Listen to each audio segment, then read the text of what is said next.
अपना चिंतन है। हम लोग एक टीचर्स होने के नाते मेरा अपना जो चिंतन है वो ये है कि दुनिया का सबसे बड़ा, सबसे महान यदि कोई शिक्षक अभी तक हुआ है वो है श्री कृष्ण।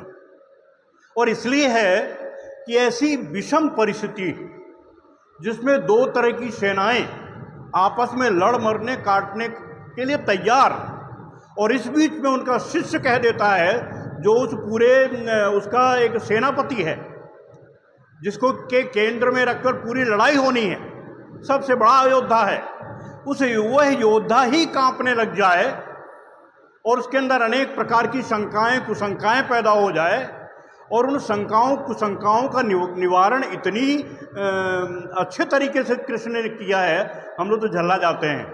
थोड़ी सी बात हुई बोलते हैं बैठो जरा मेरी बात पहले सुनो, या कह देते तुम्हें पता नहीं किस माहौल में कौन से प्रश्न करने चाहिए। पर कृष्ण ने नहीं कहा अरे कि तुम्हें पूछना था तो पहले पूछ लेते, कितनी बार हम लोग को समय मिला, कितने वर्षों से तैयारी तुम कर रहे हो, तब ये प्रश्न नहीं उभरे कि मेरे ताऊ है, मेरे चाचा है, मेरे फूफा है, मेरा भाई है। आज जो दोनों सेनाएं सज के सामने खड़ी हो गई तब तू ये प्रश्न कर रहा है। ये कृष्ण ने नहीं कहा। जो जो भी जिज्ञासा अर्जुन कर रहा था उन जिज्ञासाओं को ऐसी भीषण रण क्षेत्र में और इतना अच्छा आंसर उन्होंने दिया। बहुत कम श्लोक जो है 700 श्लोक की गीता है, कृष्ण और अर्जुन का जो संवाद है 700 श्लोक का है, और इन 700 श्लोकों में चंद श्लोक अर्जुन ने कहे हैं और बाकी पूरे के पूरे श्लोक श्री कृष्ण ने कहे हैं। ये हमको सीखना चाहिए कि जब तक हमारा शिष्य संतुष्ट ना हो जाए, और जब संतुष्ट हो गया अर्जुन तो फिर चल पड़ा, फिर रुका नहीं, फिर निर्णायक स्थिति तक ले गया युद्ध को। ये कृष्ण के गुरुत्वाकर्षण के कारण हुआ है। वो गुरुत्वाकर्षण कहीं ना कहीं किसी अर्थों में हमारे भीतर भी होना चाहिए कि हमारा शिष्य हमारे साथ रहते हुए अपनी जितनी भी उसकी जिज्ञासाएं हैं हम शांत कर सकते हैं, वो हमें शांत करके आगे बढ़ना चाहिए। आज हम इन्हीं की परतें खोलेंगे कि ऐसे कौन से गुण हैं हमारे अंदर आ जाएं कि एक आदर्श शिक्षक, जब भी हमारे शिष्य से कहा जाए कि आदर्श शिक्षक का नाम बताओ तो मेरा नाम ही आना चाहिए आदर्श शिक्षक में। तो वो कौन से गुण हैं जो हमारे अंदर होना चाहिए और वो हम डेवलप कर सकते हैं। टीचिंग टेक्निक के बारे में आज हम आपसे चर्चा करने वाले हैं। टीचिंग टेक्निक, और ये कौन सी टेक्निक हैं जिसको अब हम अपनाएं ताकि हमारे शिष्य को हूबहू जैसा हम चाहते हैं वैसा वो सीख कर आगे बढ़ जाए। वो टेक्निक आपको आज सीखने को मिलेगी। The talent, T for talent. ईश्वर ने टैलेंट सबको दिया है। ऐसा कोई बच्चे को आप उंगली उठाकर नहीं कह सकते कि इस बच्चे के अंदर टैलेंट नहीं है। सबके अंदर खूबियां भी हैं और सबके अंदर खामियां भी हैं। हमको खूबियों को तराशना है और खामियों को उससे हटाना है। यही काम एक शिक्षक का होना चाहिए। तो ये शिक्षक को पहचानना है। हो सकता है उसके पेरेंट्स ना पहचान पाए, हो सकता है वो खुद ना पहचान पाए कि हमारे अंदर क्या खूबियां हैं, लेकिन एक शिक्षक की पैनी निगाहों से उसकी एक एक खूबियां, एक एक टैलेंट उसके सामने आना चाहिए और उनको निखारने के जितने अवसर उपलब्ध करा सके टीचर अपने बच्चे के अंदर, वो उभारने का प्रयास करना चाहिए। देखिए माचिस रहती है, माचिस के अंदर एक तीली होती है। तीली जब तक प्रज्वलित नहीं होती जब तक उसमें रगड़ ना हो। ये रगड़ कौन करेगा? क्या टीचर करेगा। ऐसे हर एक के अंदर प्रतिभा है, लेकिन उसकी रगड़ जो है टीचर करेगा, तब वो प्रज्वलित होकर एक दिन वो ज्वालामुखी का रूप ले ले। ऐसा प्रयास एक टीचर को करना चाहिए। और ये मानकर मैं तो ये कहता हूँ, कभी कभी जो है हम हार जाते हैं, या ऐसे विशेषण बच्चे के ऊपर हम कर देते हैं कि वो नर्वस हो जाता है। हर समय अभी आपकी इस ब्रांच में, कटरा ब्रांच में बात होती है कि सर इस बच्चे को बहुत कम बनते, अपनी बुक नहीं पढ़ पाता है। हमको इस तरह से उसके साथ में नहीं बोलना है। हमें बोलना है कि ये सर ये पहले से बहुत अच्छा करने लग गया सर, बहुत पहले से बहुत इम्प्रूवमेंट इसके अंदर है, ताकि वो उत्साहित हो। उसका इनकरेज करना है उसको, ताकि वो उत्साहित होकर आगे बढ़ जाए। तो घर में भी उसको डांट, क्लासरूम में भी डांट, प्रिंसिपल गया उसने भी 2 थप्पड़ ला के डांट दिया, वो हर जगह डांट खाते खाते वो डिमोरलाइज हो जाता है और आगे बढ़ने की जो उसकी उत्कंठा होती है वो वहीं समाप्त हो जाती है। तो ये मान के चलें कि हर बच्चे के अंदर, हाँ पर एक सा नहीं है, हर बच्चा मैथ्स में टैलेंटेड नहीं हो सकता, हर बच्चा ड्राइंग अच्छी नहीं बना सकता, हर बच्चा जो है साइंस में अव्वल नहीं आ सकता। हर एक की अपने अपने एक साथ तो किसी को बनाया नहीं है। कई बार हम लोग की चर्चा करके हम अद्वितीय हैं, अनोखे हैं, तो हम एक साथ क्यों हो जाएं? तो इसलिए हमें ध्यान रखना है कि उसके अंदर कोई ना कोई टैलेंट है। 3 कारण होते हैं उसके टैलेंट ना उभरने के, या तो इस तरह का प्लेटफॉर्म उसको नहीं मिल पाया, इस तरह के टीचर्स नहीं मिल पाए, और पेरेंट्स ने उसको कोई अवसर उपलब्ध नहीं कराया। ये 3 कारण में से कोई ना कोई कारण ये होगा जिससे वो दबा रह गया, उसको उभार कर नहीं सामने ले पाए, तो निश्चित रूप से उसका जो टैलेंट है वो उभर कर सामने आएगा। ये देखिए राष्ट्रपति जी हमारे अब्दुल कलाम सर हैं, इनको इनके टीचर ने इनके टैलेंट्स को देखा और एक चिड़िया ही बना दी थी और समझा दिया कि चिड़िया जो है कैसे हवा में उड़ती है। बस उसी दिन से ठान लिया, उसी दिन से ठान लिया, और उनके टीचर ने उनको जो है वो आगे बढ़ने की प्रेरणा दे दी और बस फिर आगे बढ़ गए। तो टीचर का रोल जो होता है, और इस बात को कई बार वो अंडरलाइन कर चुके हैं कि जो कुछ भी आज मैं हूं अपने टीचर की बदौलत। ये इस बात के लिए, ये सुनने के लिए आपके जो कान हैं ललायित होना चाहिए कि हमारा जो बच्चा है वो जिस क्षेत्र में भी रहे, जहां कहीं भी रहे, वो यदि उसने आपका और नाम ले लिया। कई बच्चे आज हमारा एक इसी का विद्यालय है, इसी विद्यालय से पढ़ा हुआ बच्चा, और वो आज दिल्ली में उसने जो है पीएचडी वो करके, और वो यदि वो कहता है मेरा तो उसके रिश्ते में मामा लगता हूँ, और कहता है कि मामा की बदौलत, उनकी विद्यालय की बदौलत मैं आज यहाँ पे हूँ, ये बात हमको बहुत गौरवान्वित लगता है। मेरा शिक्षकत्व जो है वो पूरी तरह से पूर्णता को प्राप्त हो रहा है। तो ये आपके अंदर ये भावना होना चाहिए कि हम अपने छात्र के टैलेंट्स को पहचानें और उसको निखारने का जो भी अवसर हमारे पास में है उसको हम भरपूर सदुपयोग करें। ई फॉर इथिक्स, नैतिकता। एक बाबू के अंदर हो या ना हो, एक पुलिस वाले के अंदर हो या ना हो, समाज उसको कहीं ना कहीं माफ कर देता है, लेकिन यदि टीचर अनैतिक हो गया तो फिर उसकी माफी कहीं नहीं। इसलिए हमारे अंदर नैतिकता ना केवल हो, वो दिखाई भी दे। हम चरित्रवान हैं, कूट कूट कर भरा हुआ है, लेकिन वो थिरकना चाहिए। आपकी यूनिफॉर्म से, आपकी वेशभूषा से, आपके बैठने से, आपके उठने से, आपकी वाणी से, जहां कहीं भी आप हैं, आपकी उपस्थिति मात्र से आपके अंदर इथिक्स, नैतिकता उभरे ही नहीं, छलके, ताकि उस छलक का लाभ आपके स्टूडेंट ले पाएं और तभी वो आपको आदर्श के रूप में। इसलिए एक बाबू जाकर कहीं भी गुटखा खाकर खड़ा हो सकता है, लेकिन टीचर नहीं खड़ा हो सकता। एक बाबू जाकर कहीं खोमचे की दुकान में जाकर चाय पी सकता है, लेकिन टीचर नहीं पी सकता।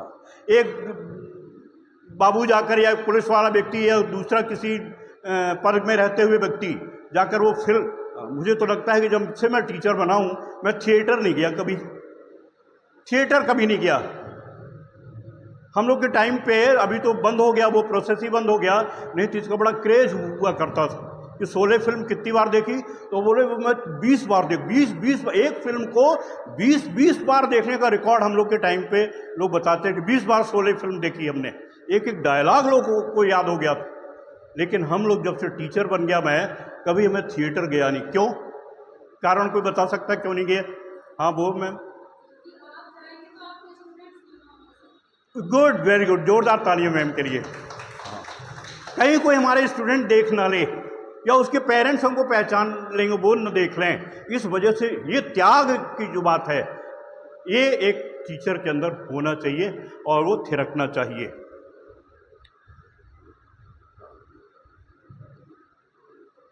ये आपके यहाँ का ही सीन है ये।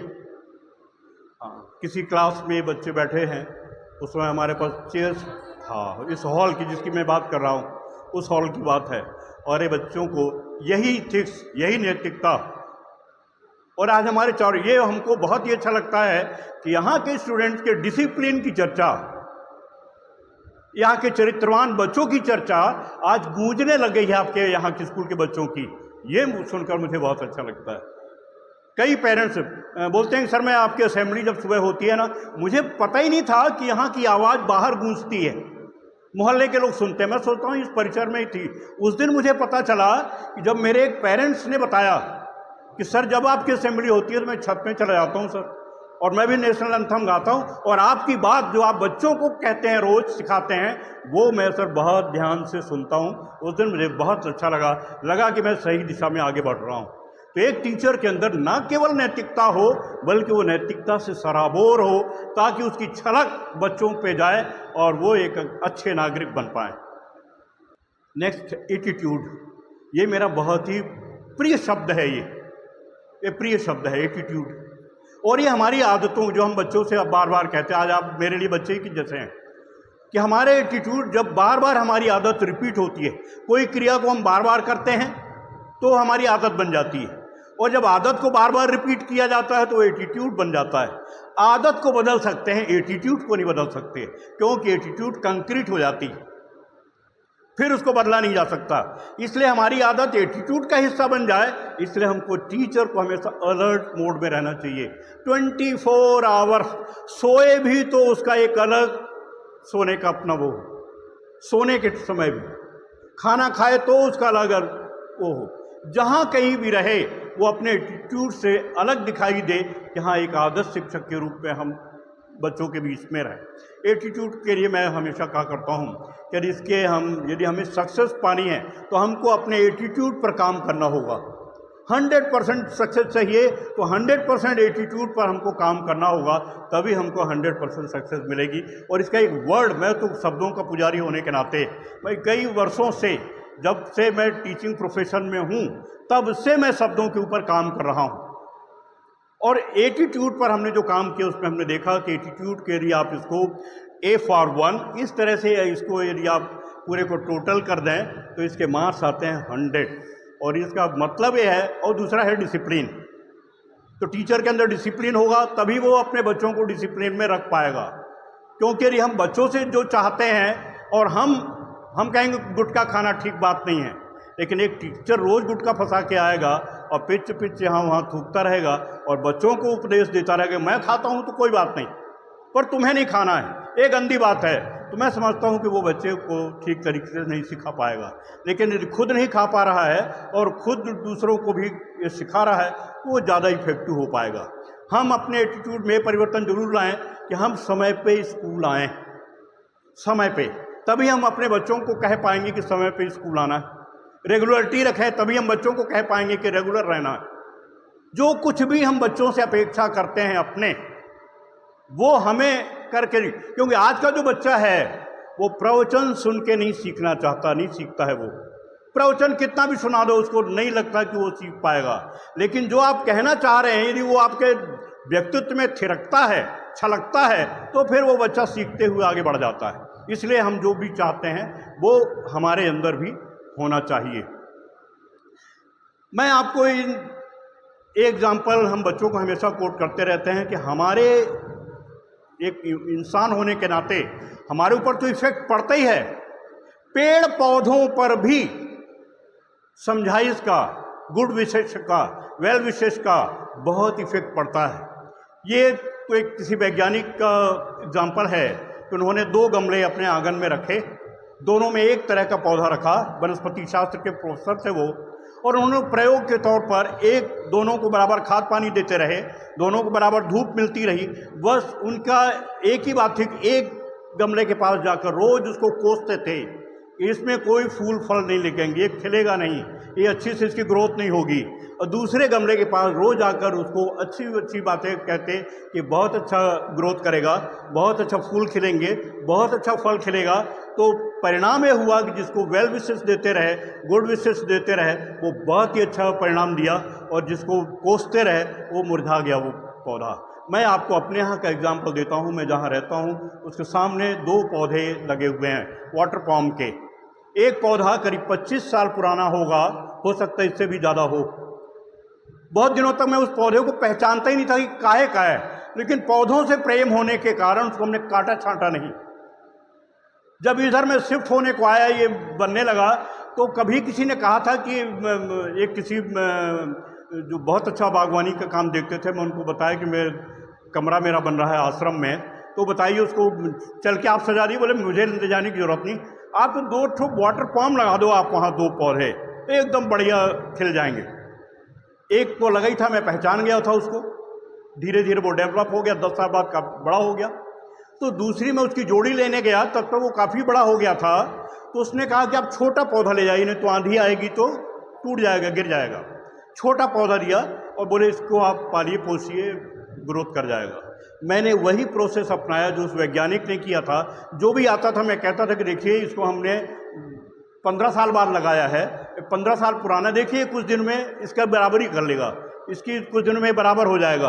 आप आज ही जाकर चेक कर सकते हैं, दोनों पौधे तकरीबन इक्वल हो चुके हैं। एक 20 साल पुराना है और एक 5 साल पुराना है, दोनों आज इक्वल हो चुके हैं। तो पौधों में जब इस तरह असर पड़ता है तो जो बच्चे हमारे पास में हैं उनमें तो बहुत ज़बरदस्त असर पड़ने वाला है। ये एटीट्यूड का एक बहुत ही जीता जागता उदाहरण कि आप जिस तरह से बर्ताव व्यवहार अपने बच्चों के साथ में करते हैं वो उसी तरह की ग्रोथ उनके अंदर होती है। करेज, उत्साह।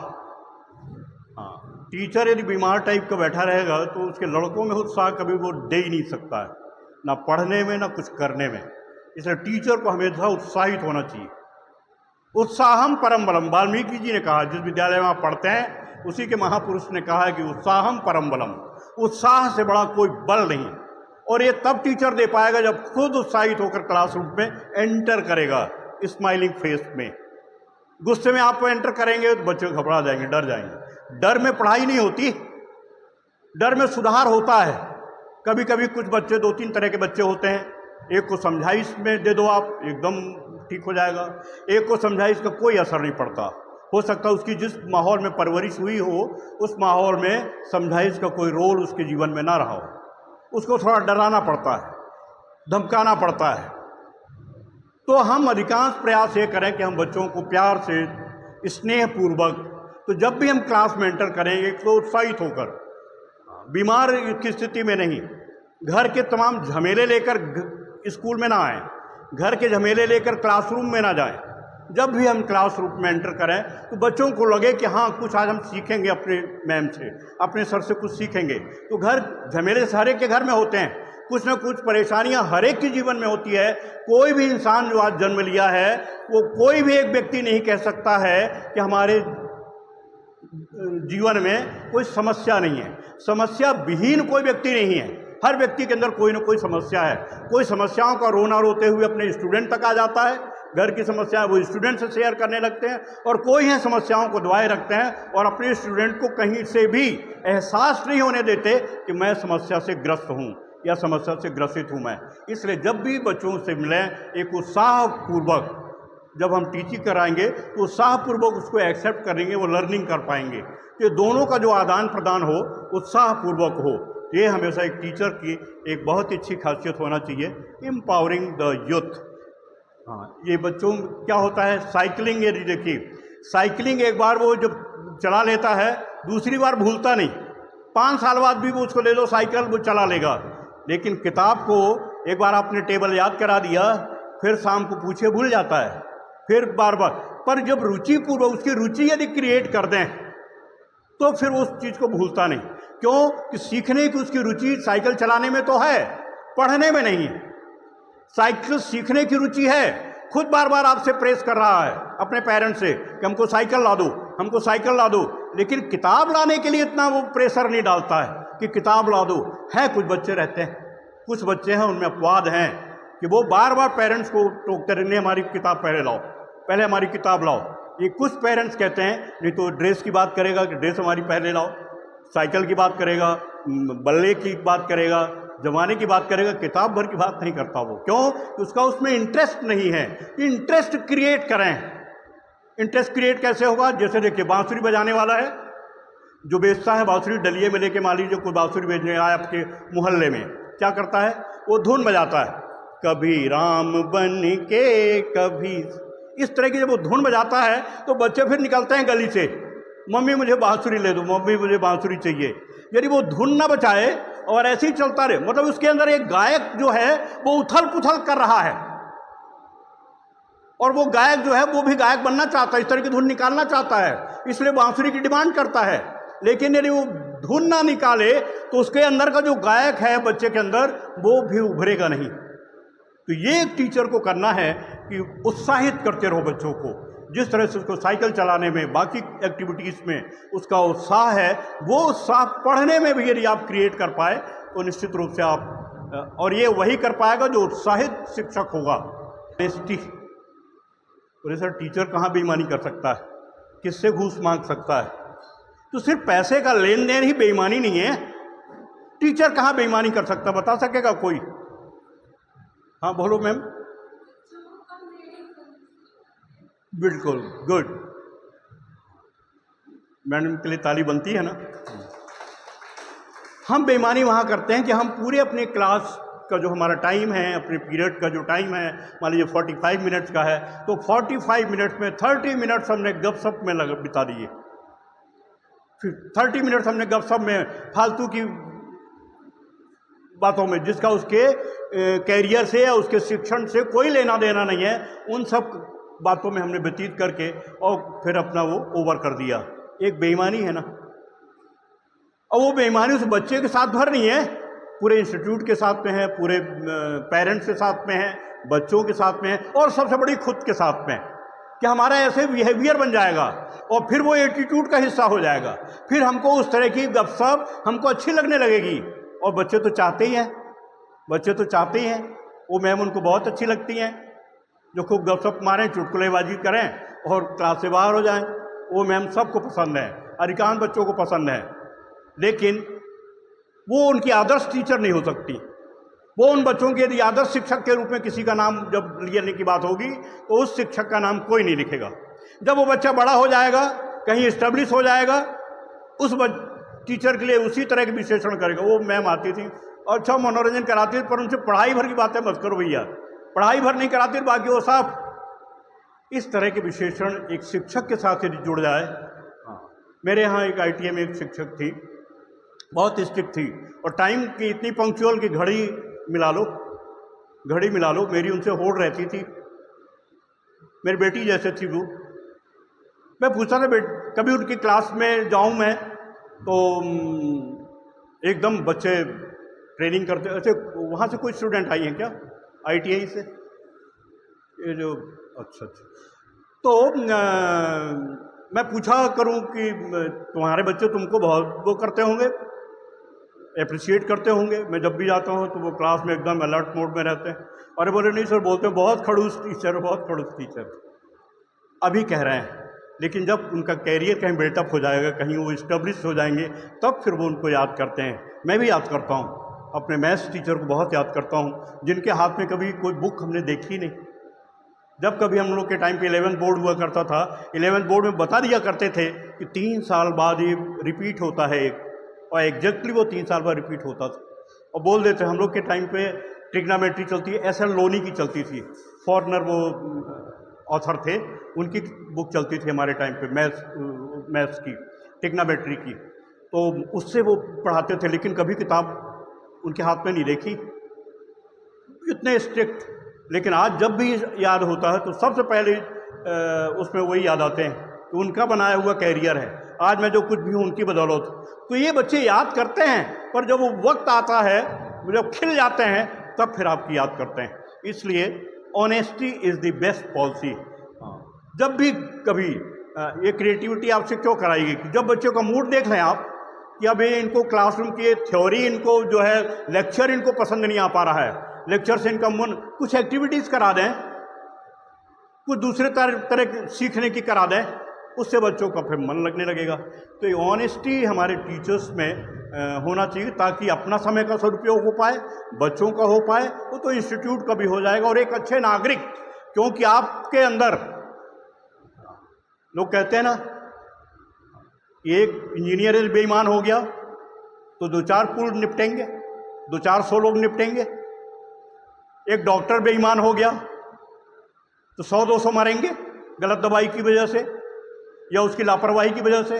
लेकिन एक दिन एक टीचर यदि बेईमान हो गया तो पूरी पीढ़ी बेईमान बन जाएगी, पूरा देश बेईमान हो जाएगा। ये तो हमको यदि एक अच्छे, यदि हम डॉक्टर दे पा रहे हैं, कौन दे पा रहा है?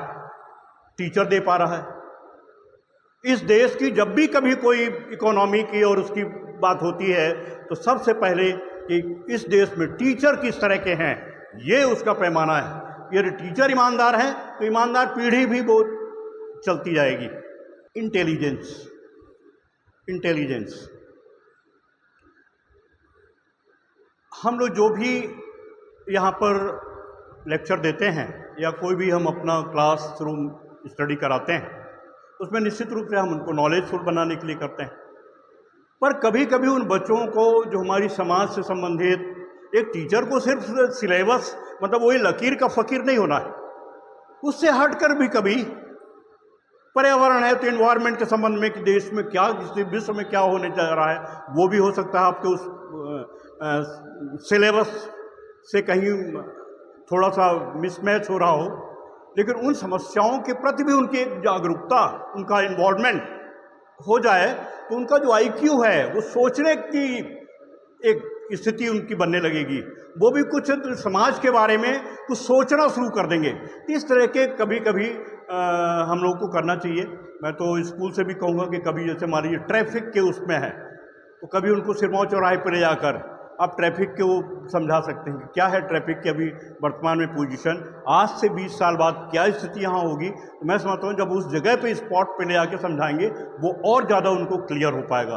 तो ऐसी अनेक समस्याएं हैं, चाहे वो सफाई को लेकर क्लीनलीनेस प्रोग्राम के ऊपर हो या और भी बहुत सारे विषय हैं जिनको आप जोड़कर उनसे यदि आप डिस्कस कर रहे हैं तो वो उनका IQ जो है और डेवलप होगा। और सोचने की जो अभी लकीर के फ़कीर के मतलब वो रट्टा मारने की जो प्रक्रिया है तो वो उससे हट के, लीक से हट के कुछ और वो सोचने विचारने का काम कर पाएंगे, ये हमको देखना होगा। हाँ, ये ट्रैफिक है, कहीं भी इस तरह से ले जाकर उनको सार्वजनिक जगह में उस समस्या से संबंधित, एक तो ट्रैफिक का हमने एग्जाम्पल इसमें लिया है, और भी अनेक समस्याएं हैं।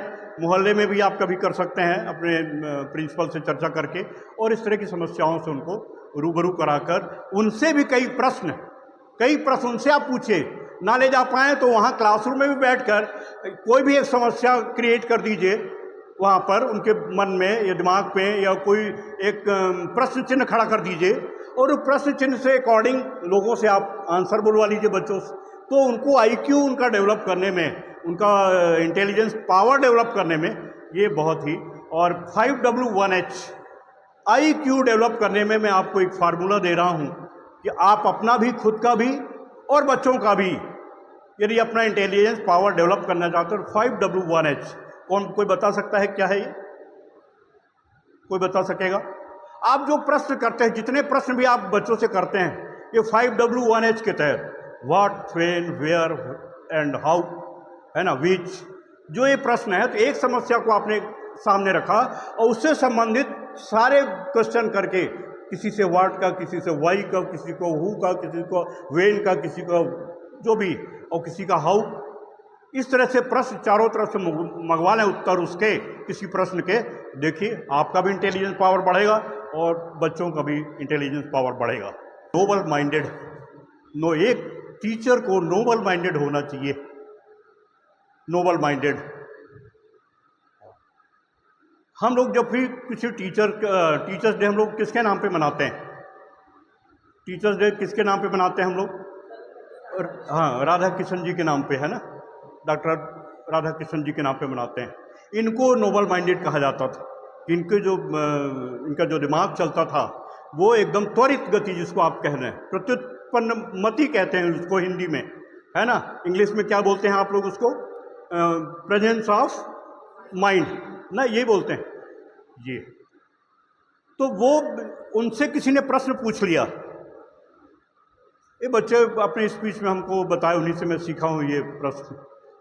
बोले बहुत लोग तो गोरे होते हैं, बहुत से लोग अफ्रीकन वगैरह देशों में चले जाओ तो वो काले होते हैं, पर आपके इंडिया के लोग जो हैं वो ना गोरे होते हैं और ना काले होते हैं, ये कैसा है? तो उन्होंने बताया, भाई देखो, भगवान एक बार रोटी बनाने लग गए, तो रोटी बनाए तो जो अधपकी रह गई उससे गोरे लोग पैदा हो गए, और जो जल भुंज गई उससे वो अफ्रीकन पैदा हो गए, और जो बराबर पकी, ना तो जली ना कच्ची रह गई, उससे हम भारतीय हो गए। था विनोद का काम, मनोरंजन था, लेकिन एक त्वरित कोई एक निर्णय पे पहुंच जाएं और उसका एक सटीक जवाब, ये एक टीचर के अंदर होना चाहिए। बच्चों को जब भी एक सटीक जवाब हमको दे पाएँ, और वो वही टीचर दे पाएगा जो नोबल माइंडेड होगा, वही दे पाएगा जो दोनों तरह की बातों को, उसके पॉजिटिव एस्पेक्ट को भी और उसके नेगेटिव एस्पेक्ट को भी, दोनों को देखकर एक ऐसा मार्ग आंसर दे दे जो बराबर एकदम सटीक बैठ जाए, वो है नोबल माइंडेड। वो एक टीचर का एक विशेष गुण होना चाहिए। गोल सेटिंग, गोल सेटिंग ये बहुत ज़बरदस्त। 45 मिनट का हमारा पीरियड, 45 मिनट में आप क्लास 6 में हम क्या पढ़ाएंगे, कितना हम अपग्रेड कर पाएंगे अपने बच्चों को, ये मन में बैठा के जाएं। लगे तो उसको नोट डाउन, 5th में हम क्या पढ़ाएंगे, 6th में क्या पढ़ाएंगे। आपके पास ना एक बड़ा डायरी हो तो कम से कम एक स्लिप होना चाहिए कि आज हम अपनी अपनी इस क्लास में, हमारा जो साइंस का हमारा जो विषय है, सब्जेक्ट है, उसमें हमने अपनी अपनी क्लास में कितना हम अपग्रेड करके आज बाहर जाएंगे, स्कूल के बाहर बच्चों को भेजेंगे। ये हमारे पास एक इसका एक प्लान होना चाहिए, एक प्लान होना चाहिए हर एक टीचर का, पिछले साल का नहीं, इस साल का। एक उसको आप लेसन प्लान भी एक डिटेल कर दो आप उसको, तो क्या हम समझाएंगे तो कौन से 15 मिनट में क्या, अगले 15 मिनट में क्या, अगले 15 मिनट में क्या, इस 45 मिनट को भी आप डिवाइड कर सकते हैं कि इन 45 मिनट में हम क्या, एक डिटेल हो गया, उसको हम लेसन प्लान आप बोलते होंगे कि हम क्लास 6 में क्या क्या पढ़ाएंगे, पूरा डिटेल, वो लेसन प्लान है। लेकिन कम से कम यदि लेसन प्लान बनाएं बड़ी अच्छी बात है, लेकिन ना बना पाएँ तो कम से कम एक प्लान तो होना ही चाहिए कि हम क्लास 6 में आज हम कितना अपग्रेड कर पाएंगे पर डे का। मैं समझता हूँ सिंह साहब इस बात को करेंगे, बहुत अनुभवी व्यक्ति हैं ये। इसलिए गोल सेटिंग हर एक टीचर, तभी आप बच्चों को भी गोल के बारे में कुछ बता पाओगे। हम कुछ भी आके, हाँ कल क्या पढ़ाया था, हमको खुद ही नहीं पता हमें क्या कल क्या पढ़ाया था, हम बच्चों से पूछ रहे कल, हाँ प्रश्न कर सकते हैं ताकि उनके अंदर एक जागरूकता आ जाए कि मैम क्वेश्चन पूछेंगे आ गई है तो कल क्या पढ़ाया था पूछ सकते हैं आप। मैं भी बीच में भी बोलते हुए पूछ लेता हूँ, हाँ कहाँ थे हम, ये चेक करने के लिए कि बच्चों का ध्यान है, बच्चों का ध्यान कि बस प्रवचन सुन रहे तो सुन रहे हैं। इस तरह के क्वेश्चन आप उनसे पूछ सकते हैं, लेकिन इस तरह से नहीं कि हमें पता ही नहीं है कि हमने कल इस क्लास में क्या पढ़ाया था और आज फिर पढ़ाने आ गए, कल फिर हम भूल जाएंगे कल क्या पढ़ाया था। ये भूल क्षम्य नहीं टीचर के लिए। इसलिए गोल सेटिंग कि आज हम कितना पढ़ाएंगे, क्या पढ़ाएंगे, कितना अपग्रेड कर देंगे। जो बच्चा जिस उसमें है वहीं से उसको अपग्रेड करना शुरू करें। एक कलवारी ब्रांच में ये प्रॉब्लम आ रही है ज़्यादा, तो जो जिस उसमें है उसको वहीं से अपग्रेड करेंगे तभी वो अपग्रेड हो पाएगा, और नहीं तो आप कितने भी प्रवचन दे डालो कुछ फर्क पड़ने वाला नहीं है।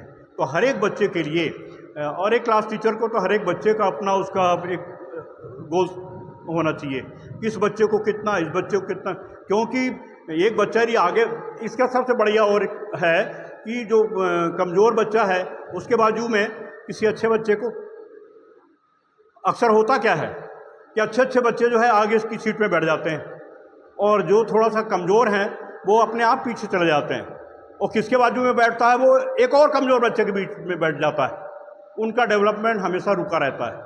हमको प्रयास करना चाहिए कि कमज़ोर बच्चे को अच्छे बच्चे के साथ बैठा के उसका भी एक अपग्रेड हम कर दें, ये हमारा प्रयास हमारा होना चाहिए। तो हम जब भी क्लास में एंटर करें एक नज़र सरसरी दौड़ाएं कि हमारा कौन सा बच्चा कहाँ पर बैठा है, कहाँ उसको बैठना चाहिए, हम तय करें, बच्चा तय ना करें। नहीं मैडम हमको यहीं कंफर्टेबल है, वो कंफर्टेबल के लिए नहीं बुलाया है, उसका दाखिला नहीं हुआ है कंफर्टेबल जोन में रखने के लिए। वो कहाँ आराम चाहता है इसके लिए नहीं है हम, वो कहाँ उसको रहना चाहिए ये टीचर को तय करना है, ये उसने तय करना चाहिए। तो ये गोल सेटिंग के अंतर्गत। देन है एलिगेंट टीचिंग एड्स। अभी आपको स्मार्ट क्लास में ले जाया गया, आप लोगों ने चार्ट बनाए हुए थे, बहुत अच्छे अच्छे चार्ट थे, सब ने अच्छे चार्ट बनाए। ये चार्ट आपका खुद बनाया हुआ, कुछ तो अब आजकल देखिए बहुत मिलने लग गए हैं बाहर भी, चाहे वो खुद का बनाया हो, चाहे रेडीमेड हो या स्कूल उपलब्ध कराए, जो जैसा भी हो। लेकिन टीचिंग एड्स हम सिर्फ लेक्चर देते रहें देखिए, हम आपसे सिर्फ बात ही करते रहते तो हो सकता है वो इतनी इफेक्टिव क्लास ना होती, लेकिन साथ साथ में जो ये चल रही है स्क्रीन में, वो आपके उस ज्ञान को डेवलप करने में या स्थायी करने में एक अच्छी भूमिका अदा करती है। सरलता से आप उस सहज एक एग्जाम्पल के माध्यम से एक उदाहरण देकर, तो उदाहरण क्या है, टीचिंग एड्स हैं, उस सब्जेक्ट से रिलेटेड कोई उदाहरण दे दिया तो वो टीचिंग एड्स है। वो चार्ट के माध्यम से हो सकता है, पोस्टर के माध्यम से हो सकता है, स्मार्ट क्लास के माध्यम से हो सकता है, जैसा भी आपको उपलब्ध हो, जो आपकी सुविधाजनक हो।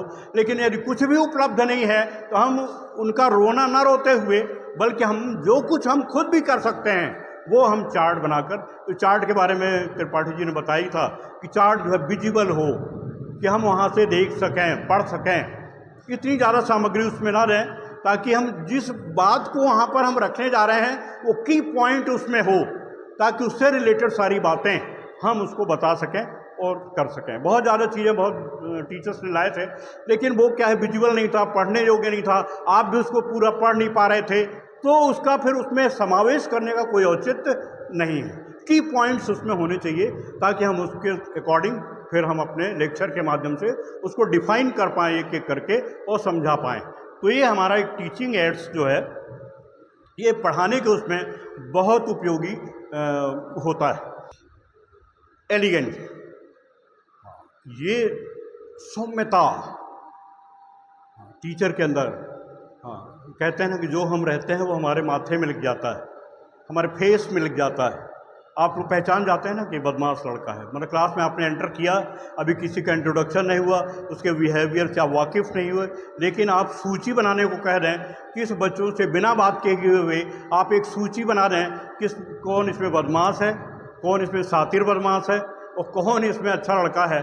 मैं समझता हूँ आप उनके इसमें प्रिंट हो जाता है ना, आप लोग सूची बना सकते हो। तो ऐसे ही हमारी भी तो सूची बनती है ना, हाँ, कौन सा बदमाश टीचर है, कौन सा अच्छा टीचर है, तो ये सूची भी बन सकती है। हमेशा याद रखिए कि हम अपनी दो आँखों से, एक जोड़ी आँखों से लोगों को देख रहे हैं, एक जोड़ी आँखों से 40 लोगों को देख रहे हैं, लेकिन ये हमेशा ध्यान रखिए 40 जोड़ी आँखें आपकी तरफ हैं, ये हमेशा ध्यान रखिए। इसलिए हमारा जो व्यवहार हो, बर्ताव हो, वो बहुत ही सौम्य शालीन व्यवहार होना चाहिए टीचर का। शालीन टीचर जब भी कोई बात करता है शालीनता से करता है, अबे तबे, इधर आ उधर आ, इस तरह की बातें एक टीचर को शोभा नहीं देती। कितना भी नालायक बच्चा क्यों ना हो, उस बच्चे से भी आप कह के करेंगे ना, पिघल जाएगा पिघल जाएगा पिघल जाएगा। हमारे यहाँ तो हम लोग एक बार, एक हमारी बहुत अच्छी टीचर रही, मैं उनका हमेशा नाम लेता हूँ, इसने तो देखा भी नहीं है, आप में से कोई मिले भी नहीं होंगे। जिस साल हमने स्थापना करी उसी साल वो बच्ची आई, और हाँ, मंदाकिनी मैम, कई बार चर्चा गुप्ता मैडम ने सुना है मेरे मुंह से। एक बच्चे को कह दिया था कि उसके पेरेंट्स आए और उन्हें बोला कोई सर डेवलपमेंट नहीं हुआ, तो हमने मैम को बुलाया, मंदाकिनी मैडम पढ़ाती थी, बहुत अच्छी टीचर थी वो। हमने कहा मैम ये आपका कहना है कि ये डेवलपमेंट नहीं हुआ इस पर? अरे बोले सर ये गधा है, इस पर कोई डेवलपमेंट नहीं होगा सर, बहुत गधा लड़का है। मैं बहुत डांटा, पेरेंट्स के सामने मुझे डांटना पड़ा कि भाई ऐसा मैं करता नहीं हूँ, लेकिन उस दिन पेरेंट्स के सामने डांटना पड़ा। हमने कहा मंदाकिनी तुमसे अपेक्षा नहीं थी इस शब्द की। देखो, मैं उसको फिर एग्जाम्पल दिया कि ये जो हमारे यहाँ स्थापना है महादेव जी की, ये तो पत्थर थे, मैं इनको खरीद के लाया, दक्षिणा दे के लाया इनकी, और यहाँ इनकी प्राण प्रतिष्ठा हो गई, अब हमको आशीर्वाद देने लग गए हैं। इतनी ताकत, ऐसा देश जो पत्थरों के अंदर प्राण फूंक दे, प्रतिष्ठा कर दे, प्राण की प्रतिष्ठा कर दे। पूरा संसार इस बात को जानता है कि भारत देश में पत्थरों में प्राण प्रतिष्ठा कर दी जाती है और वो ब्लेसिंग देने लगते हैं। इतना ताकतवर देश, ऐसी सोच वाला देश, और वहाँ आप इस बच्चे को कह रही हैं कि इसके अंदर कोई डेवलपमेंट नहीं हो सकता। उसने हमारे पाँव पढ़ लिए, उस दिन से उसने मेरे पाँव पढ़ने शुरू कर दिए। कुंवारी थी, हम तो कुंवारी बच्चियों से पाँव ही नहीं पढ़वाते, लेकिन उस दिन हाथ जोड़ के कह लिया आज से मेरे आप गुरु हैं, गुरु के हिसाब से मैं आपके पाँव पढ़ रही हूँ। बहुत सही कहा सर आप। और उस बच्ची ने फिर जब तक इस उसमें रही है, मैं समझता हूँ रात में भी सोती नहीं थी वो। इतना बच्चों से प्रेम, इतना बच्चों के लिए वो करती थी कि रात में शायद सो नहीं पाती होगी, ऐसा उसका व्यवहार बर्ताव था बच्चों के प्रति। तो हम लोग को भी जो अपनी शालीनता है, ये टीचर का एक गहना है, गहना। इसको कभी त्यागना मत। कैसा भी बच्चा क्यों ना हो, मार दो, पीट दो, लेकिन अपशब्द मत बोलो, अपशब्द मत बोलो। मारना एक बार भूल जाएगा, एक बार मारना भूल जाएगा, लेकिन आपके अपशब्द कहे हुए कभी भूलेगा नहीं। एक बार एक क्लासरूम में, आप लोग के बीच में रोज ये घटना घटती है। एक क्लासरूम में एक बच्चे की कोई चीज खो गई।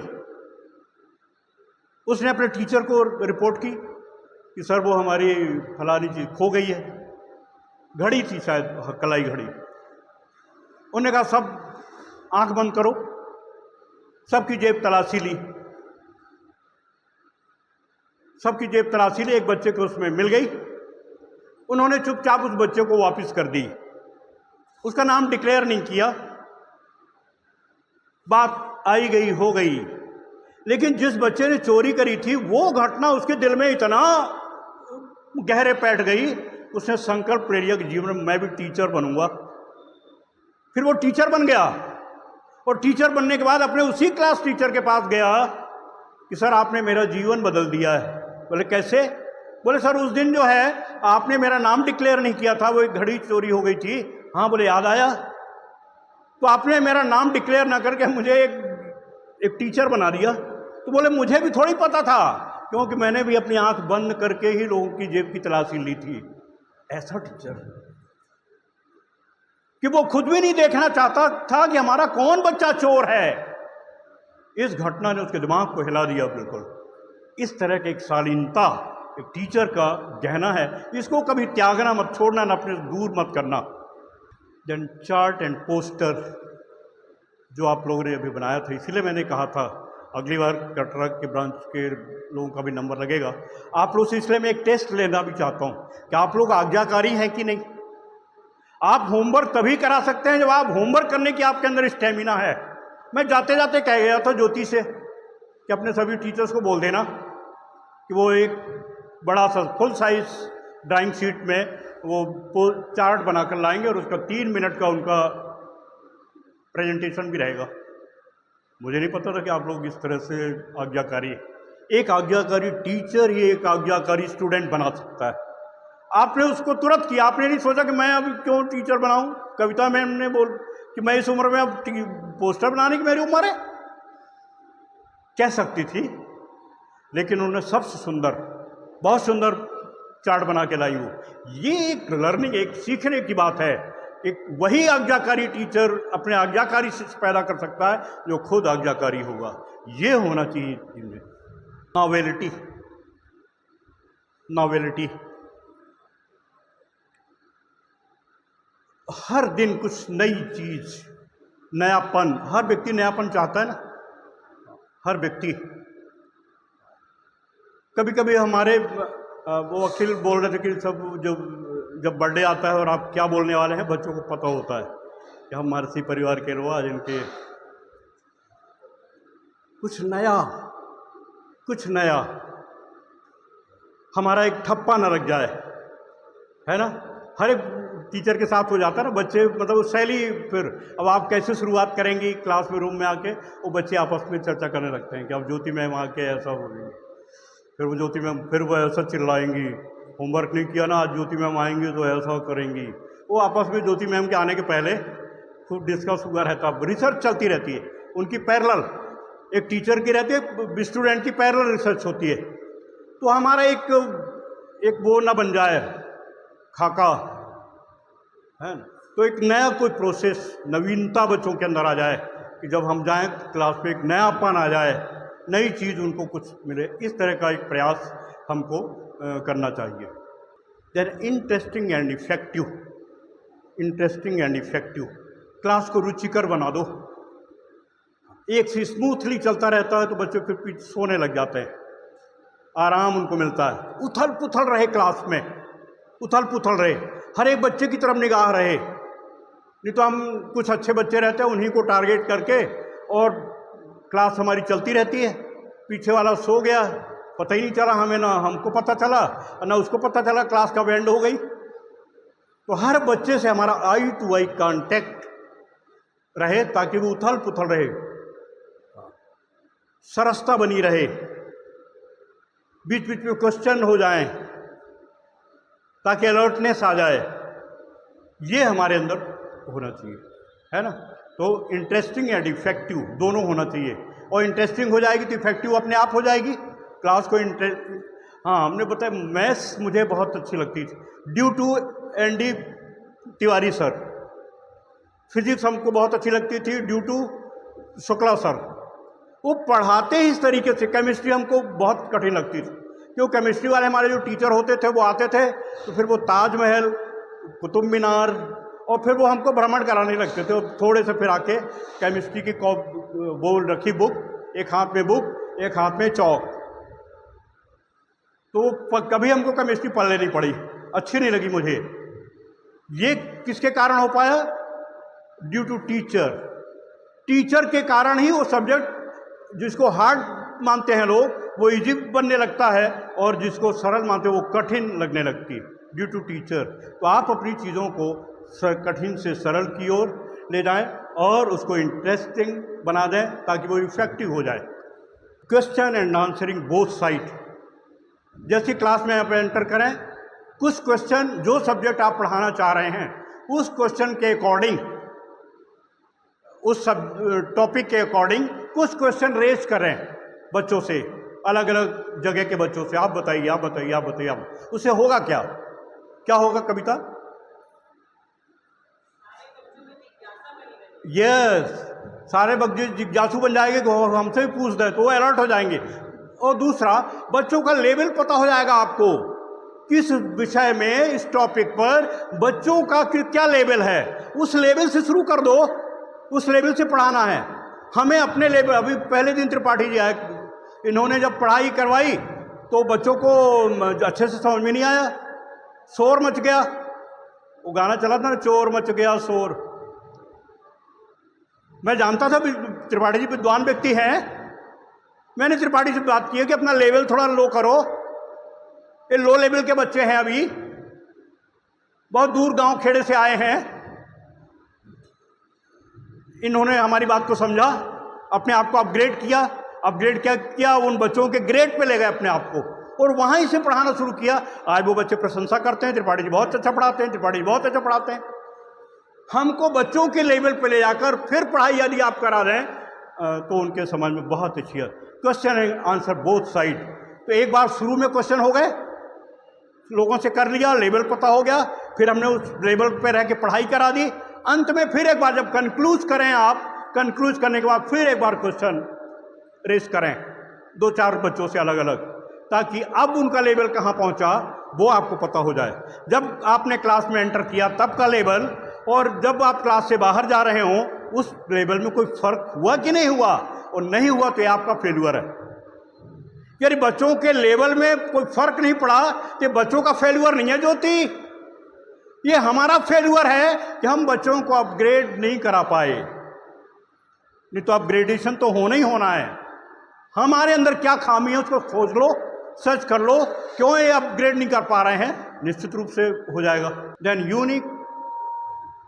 यूनिक अपग्रेडेशन का हमने एक बहुत ही अच्छा फंडा आपको बताया कि जो अच्छा लड़का है, होशियार लड़का है, कमज़ोर लड़के के पास बैठा दो, होशियार लड़का है, कमज़ोर लड़के के पास बैठा दो, और कभी खाली पीरियड में एक प्रयोग कर लो कि बेटा तुम इसको पढ़ाओ, तुम उसको पढ़ाओ, दोनों का अपग्रेडेशन होगा। कभी कभी बच्चे ईर्ष्या करते हैं, तुम आप बताओगे कि उनको पढ़ाओ तो वो नहीं पढ़ाता, क्यों? कि अपग्रेड हो जाएगा, मेरी थोड़ी कम हो जाएगी वो, तो वो कहने के बाद भी नहीं पढ़ाता। उसको ये बात बतानी होगी कि तुम उसको पढ़ाओगे, तुम्हारा अपग्रेडेशन तो होगा, पक्का होगा, उसका हो या ना हो, तुम्हारा अपग्रेडेशन हो जाएगा। मैं आपसे बताऊं गुप्ता मैम, मैं 11th में जब पढ़ता था मेरी माली हालत बहुत ख़राब थी, बहुत ख़राब। मुझसे गरीब कोई होता ही नहीं लगता, मेरे परिवार से गरीब। मैंने रिक्वेस्ट करके, एक मेरे अंकल थे तो उनसे रिक्वेस्ट करके एक हमने ट्यूशन करी थी रीवा में। तो मैं 11th पढ़ता था, वो 11th की क्लास पढ़ाता था मैथ्स की, और एक 9th की, एक 7th की, एक ही फैमिली को पकड़ा था। नांदुरकर सर थे, इसी शहर के एम्प्लॉयमेंट ऑफिसर थे उस समय। एक लालच थी कि पढ़ लिखूंगा तो शायद ये कहीं मेरी जॉब लगा रहे हैं, एम्प्लॉयमेंट ऑफिसर, इनके बच्चों को अच्छे तबीयत से पढ़ाऊंगा, खुश हो जाएंगे तो कहीं ना कहीं छोटी मोटी नौकरी दिलवा देंगे। ये भी लालच था। दूसरा पढ़ाने का शौक था। तीसरा हमको पैसे की सख्त जरूरत। 11th क्लास में पढ़ते हुए 11th वाले को पढ़ाया तो मेरा तो बल्ले हो गया ना।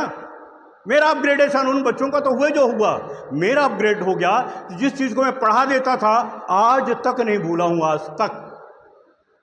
ये बच्चे को दिमाग में डाल देना है कि बेटा वो उसको अपग्रेड हो पाएगा कि नहीं हो पाएगा, तुम जरूर अपग्रेड हो जाओगे, इसलिए पढ़ाओ उसको। ये यूनिक अपग्रेडेशन है। आप यदि रीडिंग कराएं तो कितने बच्चों को करा लेंगे, लेकिन 6 बच्चों के साथ आपने जोड़ दिया तो 6 बच्चे एक साथ अपग्रेड हो पाए। आप 6 बच्चों को एक साथ रीडिंग नहीं करा पाओगे, क्रम से ही कराओगे 2-2 मिनट, लेकिन 6 बच्चों ने 6 बच्चों को अपग्रेड कर दिया एक साथ। ये यूनिक अपग्रेडेशन क्लास में होता है। इस प्रक्रिया को भी कभी कभी बीच बीच में आप करते रहें। और 6 नहीं अपग्रेड हुए, 6 और 6 12 हो गए, वो खुद भी अपग्रेड हो रहे हैं।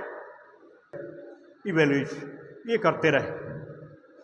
हर एक बच्चे की आपकी पोजीशन पता हो। हमने तो ज्योति को बोला कि हर एक का डाटा तैयार करो, हर एक का करो। पर डे हमारा अपग्रेडेशन होना चाहिए। बच्चा जो एंटर किया है, जिस रूप में किया है वही वापस नहीं होना चाहिए। उसके अंदर हर एक बच्चे के अंदर अपग्रेडेशन होना चाहिए। और यदि ये पर डे का हम वो कर पाए हिसाब किताब, तो फिर साल भर में देखिए आपकी क्या पोजीशन होगी, साल में देखिए क्या पोजीशन होगी आपकी। तो ये इवैल्यूएशन कि हम अभी कहाँ हैं, शाम को कहाँ हैं, कल कहाँ थे, आज कहाँ पहुँच गए, ये इवैल्यूएशन आपका अलग अलग तरीके हैं, बहुत सारे इसमें तरीके हैं, वो आप उसको एडॉप्ट करके और बच्चों का इवैल्यूएशन आप करते रहें। तो ये सारी चीज़ें मिला के आपको एक आदर्श टीचर जो आप चाहते हैं, टीचिंग प्रोफेशन जो मैं शुरू में कहना था दुनिया का, मैंने तो इस प्रोफेशन को आपसे बताऊं मेरे रग रग में टीचिंग है और इसको मैं इतने चाव से जिया हूं, मुझे अब कोई मलाल नहीं है। मैं आज इसी सेकंड में आपसे बात करते हुए यदि आपसे विदा ले लूं, मेरी सबसे अच्छी विदाई होगी। मुझे कोई मलाल नहीं रहेगा कि मैं ये काम नहीं कर पाया, वो काम नहीं कर पाया, ये मंजिल नहीं बना पाया, वो वाली मंजिल नहीं पढ़ाया, ये नहीं खा पाया, वो नहीं कर पाया। कोई मलाल लेकर मैं नहीं जाऊँगा, इसलिए कि हमने टीचिंग को जिया है, रोम रोम में जिया। मैं दूसरे भी जब कभी काम करता था उसमें भी मैं टीचिंग ही करता था। कभी इकोनॉमिक्स से मैं जुड़ा हुआ था, अर्थतंत्र से जुड़ा हुआ था, वहां भी मैं इसी शैली में बात करता था लोगों से। कभी किसी को नहीं बोलता था कि यहाँ जमा करो, कि वहाँ जमा करो, कि क्या करो, इस तरह की बातें किसी से नहीं करता था। लेकिन भीड़ हमारे साथ जो थी उसने हमको हवाई जहाज़ों में घुमाया, उसी ने हमको 5 स्टार होटलों में रुकवाया, उसी ने हमको पूरे जितने भी चाहत थी और जो नहीं भी थी वो सब पूरी कर दी इसी टीचिंग प्रोफेशन ने। तब जब ये व्यापारिक नहीं था, आज तो व्यापारिक हो चुका है। गांव-गांव से लेकर गांव में ट्यूशन क्लासेस, गांव-गांव में कोचिंग क्लासेस, गांव-गांव में इस तरह की अब चल पड़ी है। तो जो लोग कस्बों से आए मैं उनको भी कह रहा हूं, आपके वहीं पे बहुत चांसेस हैं। हाँ, ये मैम तो पूरे गांव को पढ़ाती है, क्या आप ही मिश्रा मैम, पूजा मिश्रा, गांव को पूछते हैं लोग, इसको पूजा नाम है, जैसे काम भी हो गया, पूरे गांव के बच्चों को पढ़ाती है, वहीं गांव में रह के अपने घर पे। इतना मतलब अब ये नहीं कह सकते कि टीचर को खाली पेट क्या करेगा टीचर। अब टीचर खाली पेट नहीं रह गया, अब टीचिंग में एक व्यवसायीकरण हो गया है। लेकिन हो जाए, हमें अच्छी बात है, पैसा टीचर को भी चाहिए ना, पैसा तो उसको भी चाहिए, उसकी भी बच्ची है ना, उसको शादी करनी है, उसके बच्चे को भी तो कॉलेज में, बड़े बड़े कॉलेज में दाखिले दिलाना है। कोई फोकट में करता है क्या टीचर के बच्चे को? उसको भी पैसे चाहिए है, मिलने भी चाहिए,